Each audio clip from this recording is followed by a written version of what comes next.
When I say Swampfolk, what comes to mind? Hillbillies? Hicks? Mutants? Cultists? All of the above? Well, you would more or less be dead on the money. Pun intended.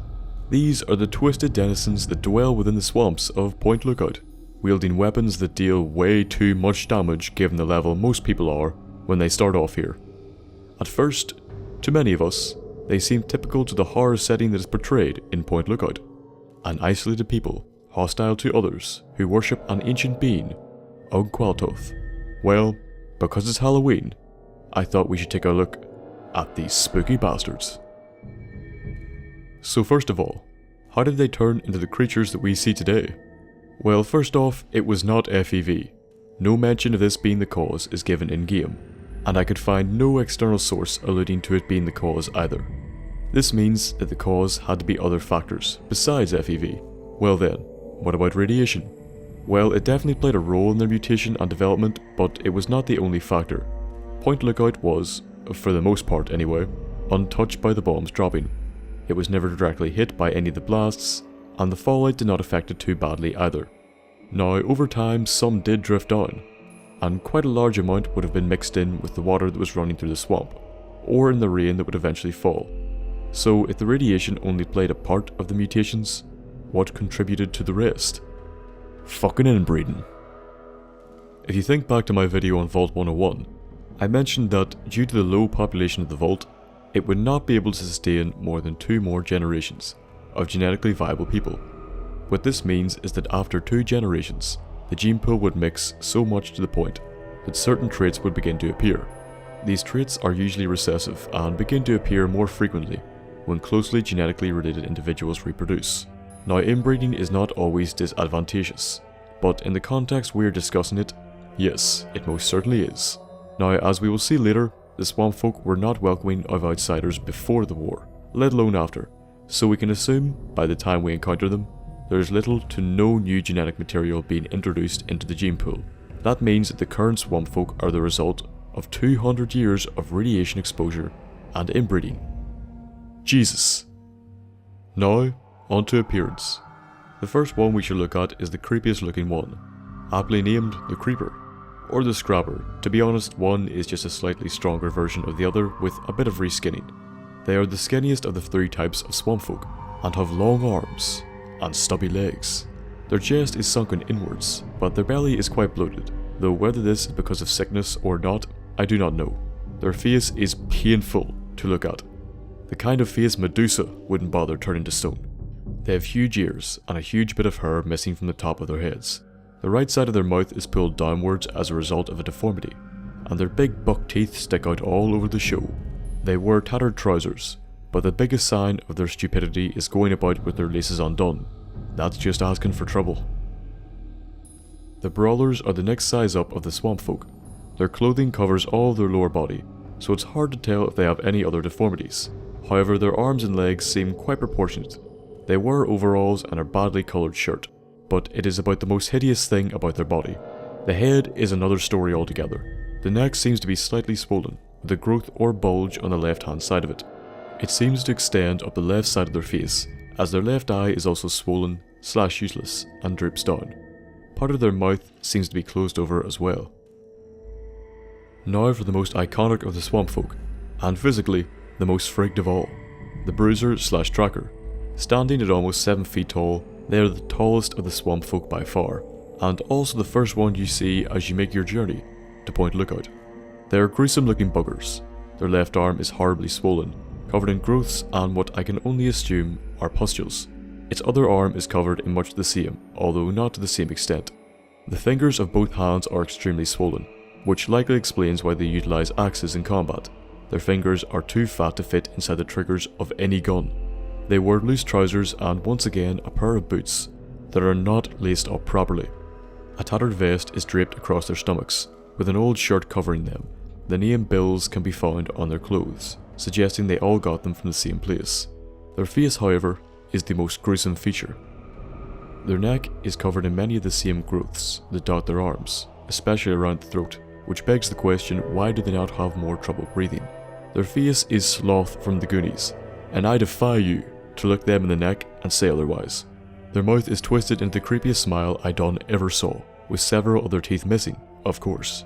The ears are huge and potato-like, and much of the left half of their face is drooping or disfigured.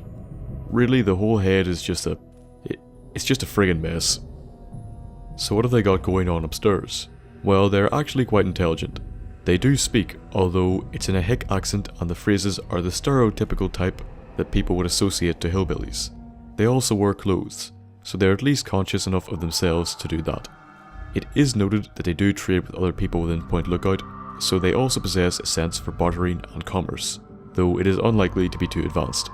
The tracker also runs at us with a hand obscuring their face, showing at least a rudimentary understanding of tactics and combat, and the smaller Swampfolk have no trouble utilising firearms in combat. Also to note, on the tracker's stomach there is some rudimentary stitching present, so they seem to have some capabilities when it comes to medicine. Now before I continue, I have to mention a few things. Kenny, the child that can be found in the mines, is a child of the Swampfolk. However, he got lucky enough that he didn't turn out disfigured, so they boot him out. Okay, that's not so lucky, I guess. Several other people, such as Marguerite, are considered Swampfolk, but are not disfigured, and some, like Healy, are simply on friendly terms with them, and are considered to be locals. There are female Swampfolk, however we never see them in game. Some sound files are entitled female, but all the sounds are placeholder male ones. This suggests they were planned for the game but never made it into the final cut, possibly due to time constraints. Another interesting topic is their pleasant hospitality to visitors to Point Lookout. Now I know what you're thinking, surely they can't have always been this pleasant. Actually, yes, they might have been. Within Point Lookout is a site called the Jet Crash Site. Here, oddly enough, is a crashed jet, with the remains of the pilot to be found in the trees. So first, let's listen to the audio tape.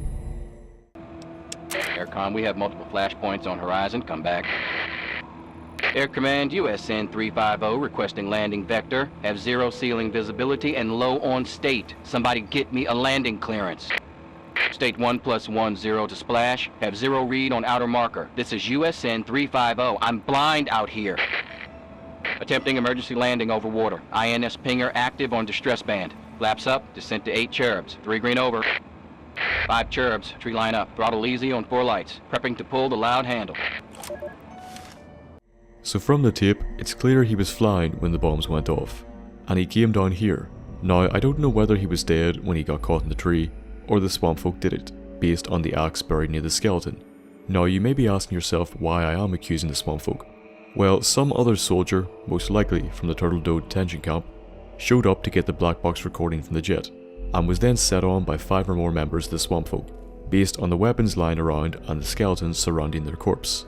This, to me anyway, suggests the Swampfolk have always been hostile and violent towards outsiders, although it could be argued that they only went this far because all the bombs were going off, and a plane literally crashed into what they perceive as their land and property. Now onto their beliefs. So as we have pointed out in my video on the Krivbeknih, the Swampfolk worship the deity Og-Qualtoth, a creature or being whose paths and motives are unknown to us. They took the book from the black holes, though how they knew about it is unknown. It could be that the book was calling to them, or trying to influence their weak, broken minds, as we discussed in the episode on the book. It could also be that they seen the book and recognized it from when it was in the hands of the black holes before, which means the Swampfolk and their ancestors may have had a more involved past with the book, just like the black holes. The many fetishes, dolls and shrines that dot Point Lookout are most likely involved with said faith, and are used to mark their territory. The dolls are the remains of toys, but where they get the bones is unknown. Not enough people come into Point Lookout to account for all of them, so they may use the bones of their fellow Swampfolk, or they could have dug them out of the mass Civil War graves. So that's the Swampfolk, twisted, mutated hicks that hunt and prowl the swamps of Point Lookout. From what we can glean from the crash site, they may have always been hostile to outsiders, killing any who entered the swamp. After the bombs dropped, inbreeding and fallout mutated them into the creatures that we see today. From their interest with the Krivbeknih and their worship of it, they most likely have a long past with the book and the god, just like the black holes, and are perhaps even being controlled by the book to do its bidding. However, we deal with these overpowered hillbillies the same way we have always dealt with twisted creatures, with some good old-fashioned shotgun diplomacy. A wee spooky episode for Halloween.